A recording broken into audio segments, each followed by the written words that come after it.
திமுக ஆட்சிக்கு வரும்போது உங்கள் அனைவரையும் நான் வந்து நிரந்தர பணியாளர்களாக, மாநகராட்சி பணியாளர்களாக உங்களுக்கு அங்கீகாரம் வழங்குவோன்னு சொல்கிறாங்க. சொல்லிட்டு வாக்குறுதியை கொடுத்துட்டு தேர்தல் அறிக்கையில் கொண்டு வராங்க. அப்போ நீங்கள் என்ன பண்ணியிருக்கணும்?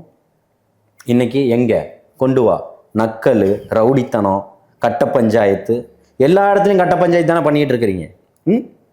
இன்னும் எத்தனை நாளைக்கு கட்ட பஞ்சாயத்தையும் மன்னராட்சிகளையும் வச்சு இந்த மக்களை உடைக்கலாம்னு நினைக்கிறீங்க? நேற்று கூட நிர்மல்குமார் போய் சந்திக்க போயிருக்காரு, தூய்மை பண்ணி அதுக்கு தடுத்து நிப்பாட்டியிருக்காங்க, உள்ள அலோவ் பண்ணல. ஏன் நிறுத்துறீங்க? ஏன் நிறுத்துறீங்க? ஜனநாயக உரிமை இல்லையா?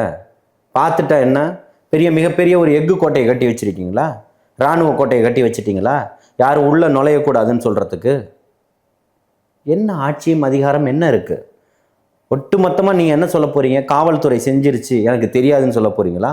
உங்கள் கீழே இருக்கக்கூடிய காவல்துறையை வச்சு வழக்கு பதிவு பண்ணியிருக்காங்க எல்லார் மேலேயும். நேற்று கோர்ட்டே வந்து அவங்க கண்டிச்சிருக்காங்க.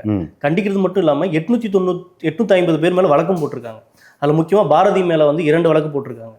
100 வழக்குகள் போடட்டும்.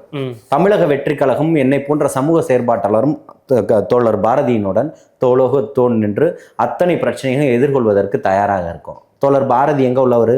கம்யூனிஸ்ட் கட்சியை சேர்ந்தவர். கம்யூனிஸ்ட் கட்சி தான் இந்த போராட்டத்தை நடத்துது.